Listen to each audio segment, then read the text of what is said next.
Okay. So welcome, David. I've actually referred to you as King David because that's going to be a huge part of this conversation.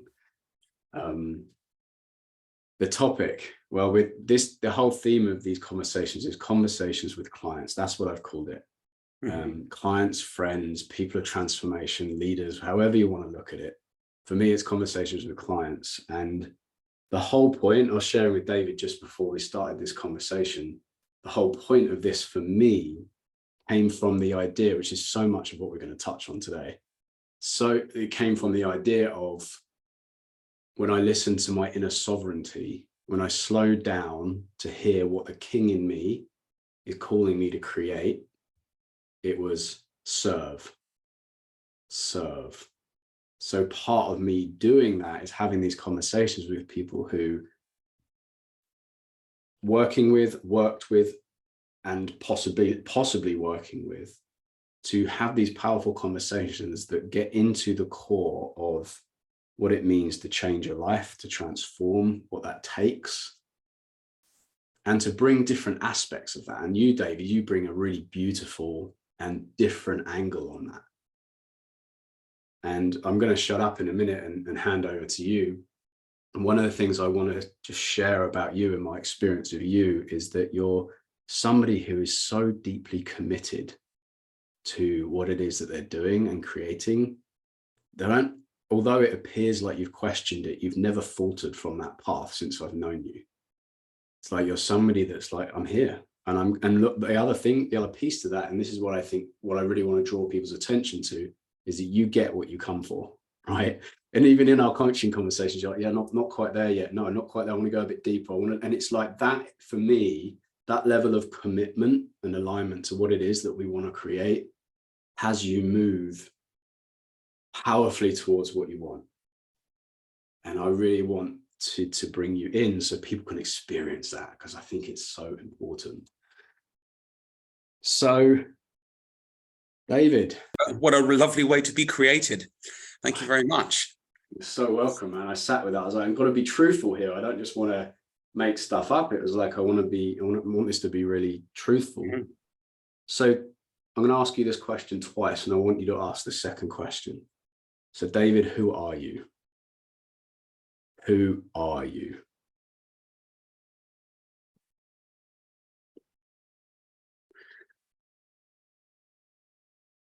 My recent experience with the archetypes work that I'm doing, the conversations that you and I are having around kingship, has been to drop into something that feels much deeper than I've felt before. In some spiritual practices, they talk about being at the ground of your being, or speaking from the ground of your being. I don't know if I've got that deep yet, but it certainly feels a lot deeper than anything before. And maybe that's where I'm at sometimes.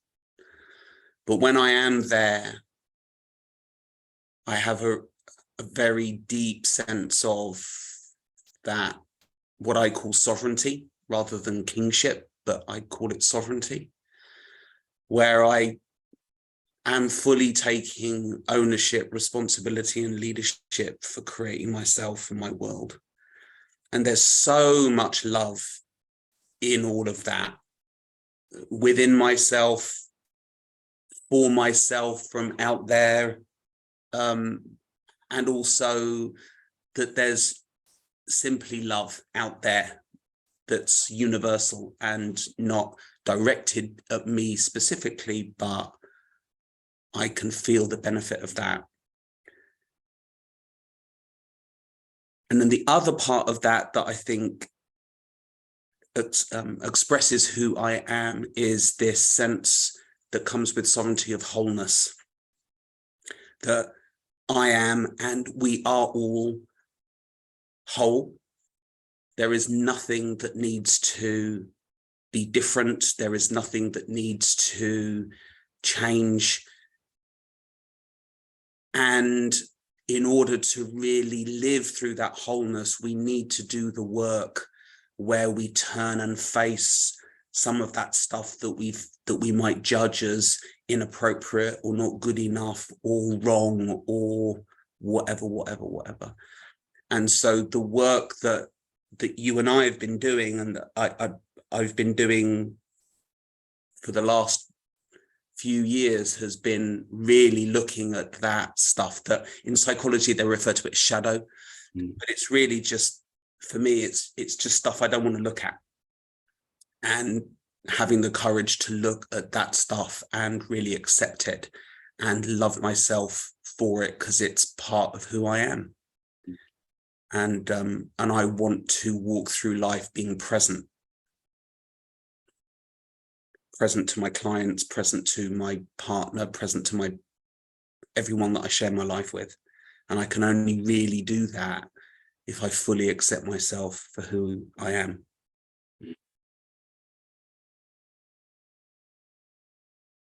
I love that I've asked you who you are. You know, sometimes when I say to people, who are you, they describe what they do. And I love that you've really gone in and answered that question of who you are as a being. It cuts straight to my experience of you, for sure.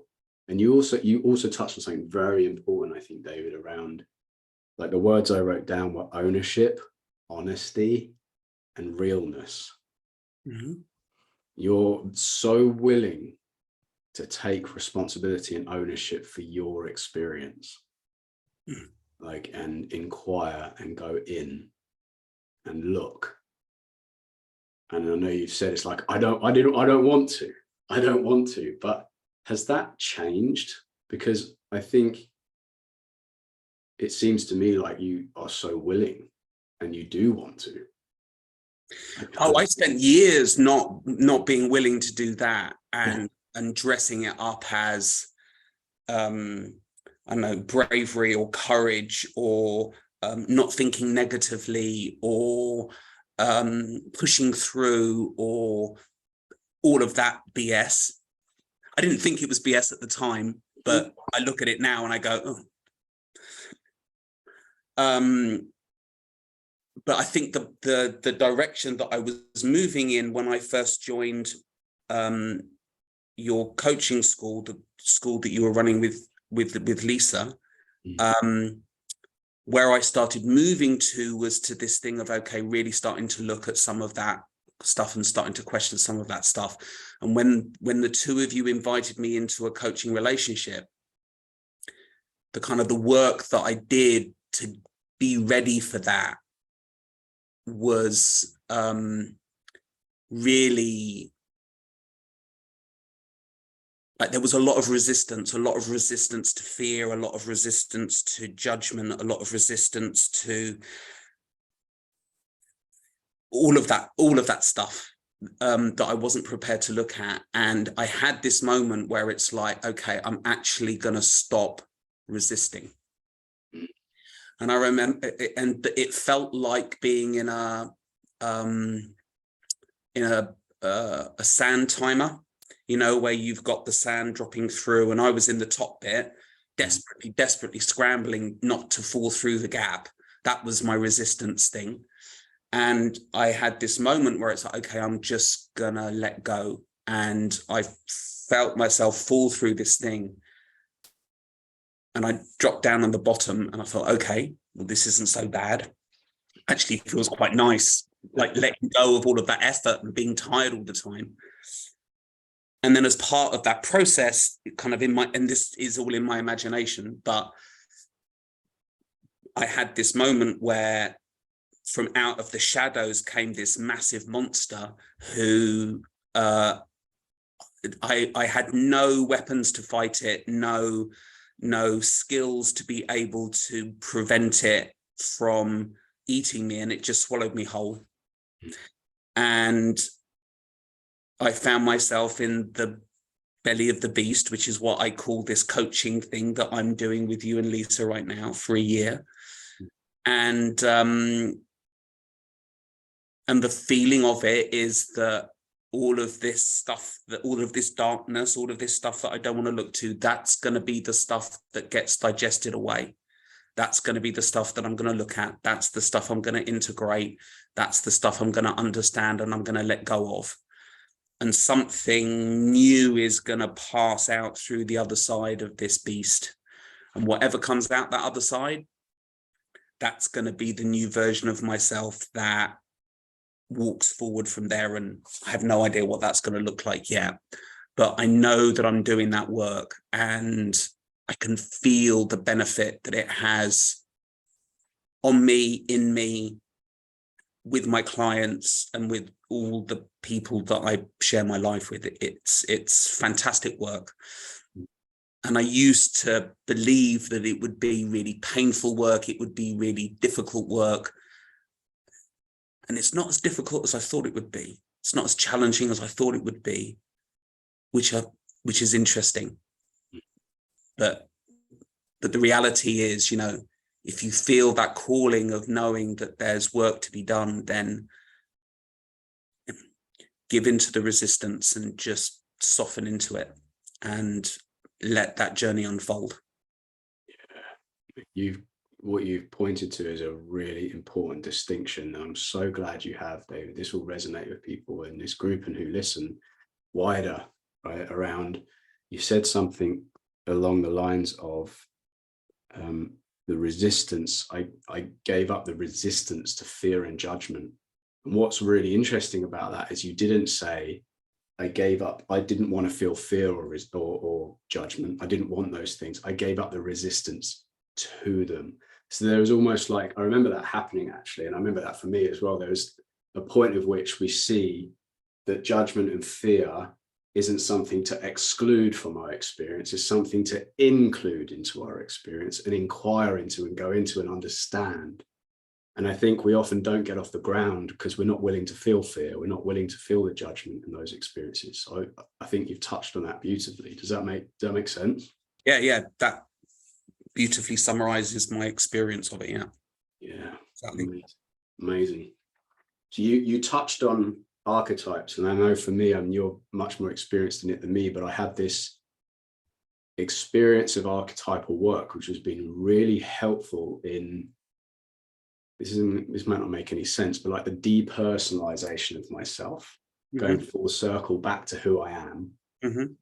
So I'd love for you to kind of introduce people listening or watching this to what archetypal work is for you, what it means and what it is, and have them have an understanding of it. Yeah, great. Yeah, thank you for that opportunity, because I really do love this work. And I appreciate it isn't for everybody, but I personally do have a real inclination towards imagination and seeing things in my mind's eye, working with metaphor, and also working with the body.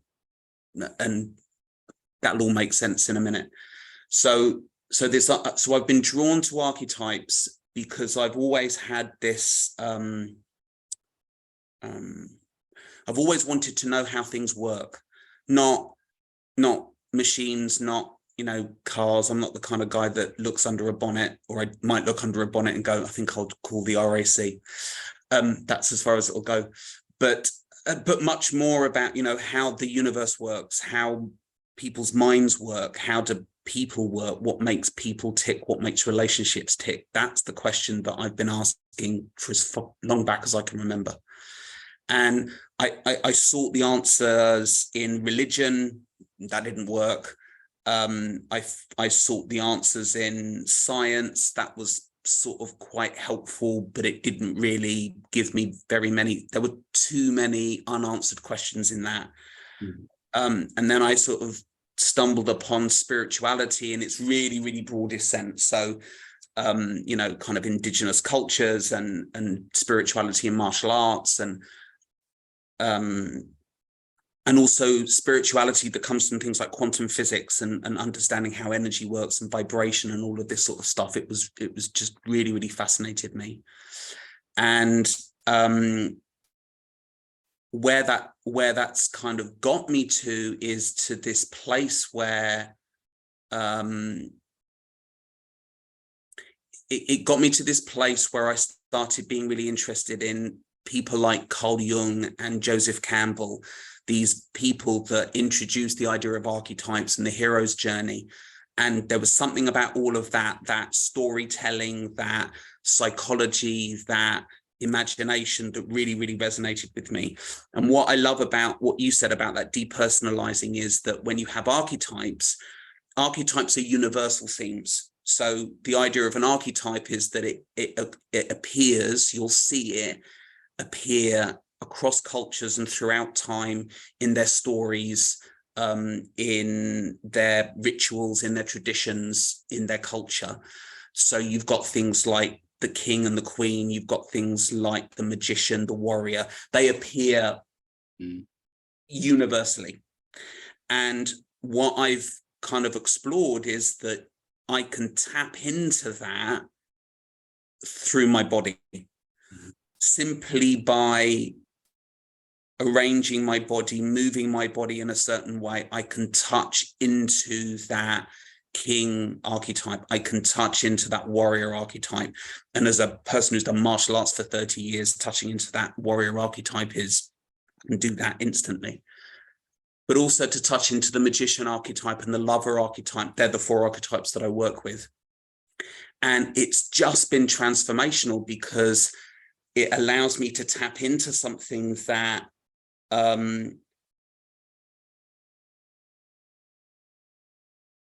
even if there's a part of me that believes that I can't access it within myself, I know that I can access it out there. And if I can access it out there, then I have it in here, in that kind of sort of weird way that these sorts of things work. So it's kind of resourced me and it's expanded me in a way that I never really imagined, which has just been absolutely wonderful. And then beginning to share that with people in the workshops that I do with my business partner, Thea Allison. You know, we're finding ways of being able to access that stuff really, really quickly for people so that it allows them to be. So it's about who you're being, you know, to be that sovereign in your life, to be that warrior who protects you and creates safe spaces for you and make sure that, you know, you're going to be protected, that you're boundaried. You know, the magician in you to be creative, to be imaginative, to allow yourself to be transformed. You know, it's all just so exciting, right? And so when you actually start looking at this stuff, you know, there are thousands of stories that go back 10,000 years to the present day are full of these archetypes. And the reason we love these stories is because we resonate with them in this very personal way, but they speak in a universal message that allows people to hear what it, like you've got a great question, you know, when you're coaching people, you know, you'll share something and you'll ask them, what are you hearing in that for you?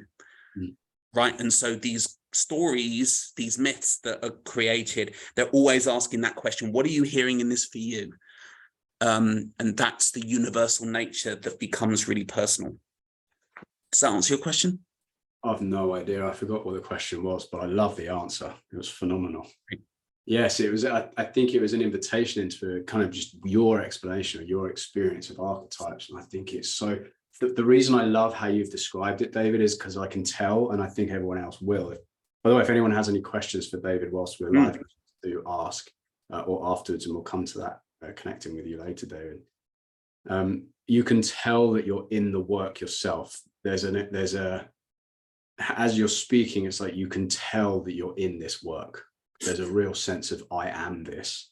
Yeah. And I love what you shared, because it sounded like what you were saying, and correct me if I'm wrong, is that the archetypes exist, however, whether we like it or not, right? These archetypes, whether we understand them or not, they exist. And we can slow down and look, right? It's like they show up in our life. There are times to fight and to not fight, to love, to hold back, to stand up, to sit down. There are like these times where these things occur.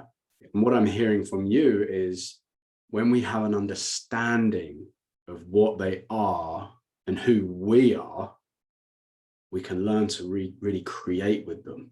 Yes. And I love that invitation, because that's the kind of the piece where it's depersonalized and we can slow down and listen and then create with. Yes. Does that make sense? Yeah, totally. And that every person will have a sovereign archetype, and yet what yours looks and feels different to what mine will feel like, and to someone else, and they'll want to call it different things, so Galadriel and the Queen and Xena, warrior princess, I mean, I've heard all of them, gypsies, beggars, it's all there. And I don't have any attachment to what they're called, but there's an energy to them and an expression of them that for me that's the bit that's really, really important. Yeah, definitely. And my experience of you, I'll share something actually. My experience of you, David, is that you're very good at taking a concept and giving it context. And what I mean by that is, so you'll see behind me, for those that haven't got a camera, my coach, who I'm in the King Circle with, as sent me some sage sticks. Mm-hmm. And kings and queens we're in the practice called the Circle of the Kings, and kings and queens used to burn this in their presence, right? And and I'd love to hear what your experience of this is, or your opinion of this is, which is why I'm asking, like, in the having of these things, and he's all for like putting on a robe and drinking from a goblet and like doing anything that you can to embody the king, or we'll just use the king because it's present, right? King archetype. Yeah. And that allows then a concept of who the king is to then become context. So it becomes a felt experience of, oh, this actually feels different. Yes. Like, wow, burning of this and having this present actually creates this idea of, oh, that's what it is. Yeah. I'd love to hear like your experience of how to, so for people listening, right, for me, because I'm really curious, how do we embody? And you touched on it. How would we begin to embody the archetypes? I just want to say something about the context piece before I do that. Please. Which is the tradition of ritual. Yeah. And I know a lot of people in our modern day look back at like our ancestors, and we kind of go, they're primitive and they're this and they're that, and some of it's less complimentary than others. But what they had a real understanding of is an understanding of ritual, and not ritual in the sense that it's done in a kind of a rigid, what's the expression? Where it's just done without thinking, like a kind of autonomous. Like a conveyor belt type thing. There's no feeling to it. It will, not done like that at all, but that it's actually done with real feeling, right? So, and what that does then is it evokes, right? And of course, they would speak about it in terms of, spirits and, and all this sort of thing. But we wouldn't do that in a modern world. We wouldn't do that anymore. But what it does do is it evokes that feeling of my sovereignty in me. Yeah. So if I imagine that I'm wearing a crown, so for those of you that are here, standing or sitting, it doesn't really matter. But if you just take a moment to feel your feet on the floor and feel your bum on the seat, and to take a breath in and then breathe out. And as you breathe out, relax. You might want to sigh and make a bit of a noise so that you can feel your weight dropping down into the seat, down into the ground. And then sit or stand in an upright and dignified way. Let your shoulders relax and your arms sit in your lap or hang down by your side. And then even imagine that you're wearing a crown on your head and a cloak over your shoulders that drops down to the floor and lays back behind you. And for me, even imagining that evokes something in me where I connect to something deeper. And I'm slowing down in the way that I'm talking. I can sort of feel the space between us getting a little bit kind of thicker and a little bit foggier and a bit soupier. And that's presence. That's the presence of sovereign for me. Is it real? Is it not real? I don't think it matters. What matters is the impact that it has on me and the person that I'm with. Yeah. Our own experience gives us what we need to know, right? It's like, I remember a teacher once saying to me, you don't need to know anything other than look to your own experience and it will show you everything you need to know.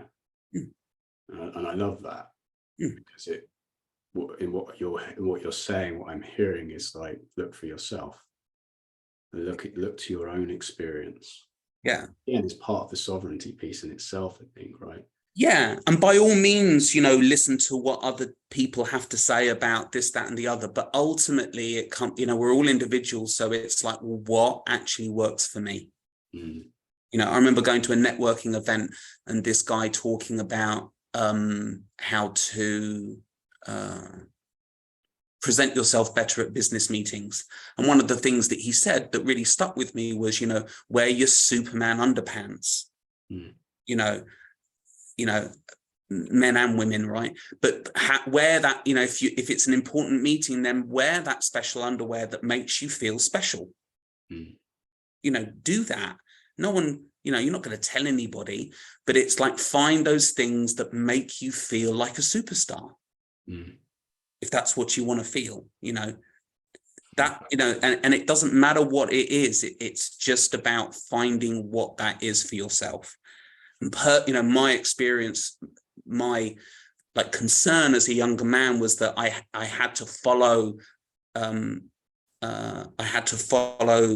what someone else told me to do. And of course it never worked, because I was just blindly following what someone else was telling me to do, and it just doesn't work that way. Love that for me, Dave, what you're touching on is like real, it's not even a secret, but it's the path to happiness. We're experiencing, living our own truth. Yeah. And we are that. We express that out into the world. Yeah. That's incredibly healing for the world. Yeah. Yeah, man, that's so powerful. So when I coach people with the archetypes, like I think I've said this already, but I'll repeat it because I think it's important, is that, I don't hold strongly to any archetype, because it's much more about, well, what is it that you want to create? Yeah. And what does that look like and feel like for you?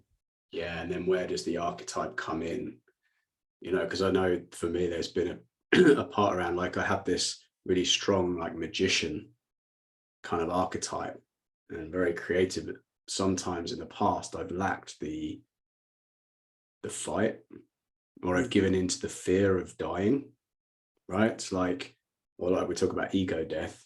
If I do this, people aren't going to like me, and I've got to be liked. And I've really seen through this work. And actually, I remember the session you did with us in the school, and you introduced me to the warrior. And that was when I really started to see, oh, hang on a minute. There's a warrior in me, but I'm not listening. I'm not learned to embody. And I love what you just shared. It's like embody and then be. Like embody and then be. And the thing about warrior is all about safety, creating safety.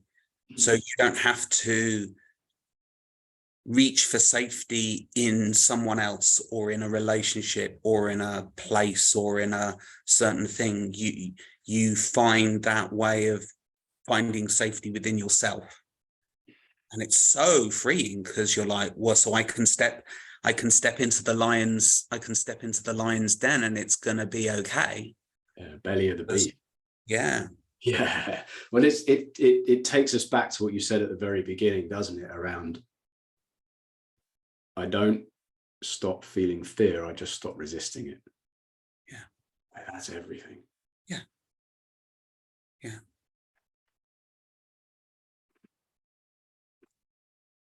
I could continue this conversation. We're at time. I'm keeping these the half an hour so people can indulge in them, and we can get people back on. Love for you, David, to just share just take a moment and just share whatever's on your mind, whatever we've spoken about, whatever we've, considering the people listening. And this is going to be something that continues to serve forever. What do you want to say? What do you want to share? What do you want to offer to anybody who's listening to this, from your heart to theirs? Well, I think the first thing is, if anybody who's listening is interested in exploring archetypes work, then I'm really, really happy to arrange a call. So I'm sure on your notes there'll be ways to reach out. You'll have ways to reach out to me. So that's we will. I'll make sure in the blurbs that anything you want to share will be there, so they can access your Facebook group or your email and Facebook, so on and so forth. Yeah, brilliant, thank you. So that's the first thing that I would say. And then the second thing I would say is that this is going to sound really cliche, but there is something about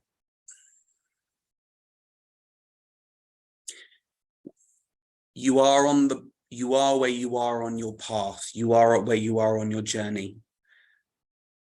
And that's great. And I remember often giving myself a really hard time because I thought I should be further along the path than I was, or that I got distracted, or that I found it difficult, or that I felt scared. And one of the kind of the key moments for me was the moment when I realized, yes, there's all of that, and I'm still on the path. And I just, for anybody and everybody that's listening, if you're listening to this, then you're still on the path. If you're talking with Sam, you're still on the path. If you're asking questions, you're still on the path. If you're confused, you're still on the path. If you're doubting yourself, you are still on the path. If you're afraid, you're still on the path. There are so many, being on the path looks so many different ways at different times in our lives. And my earnest belief is that everybody stays on the path. Everybody stays on the path. It's just a question of where you are on it. And never lose faith.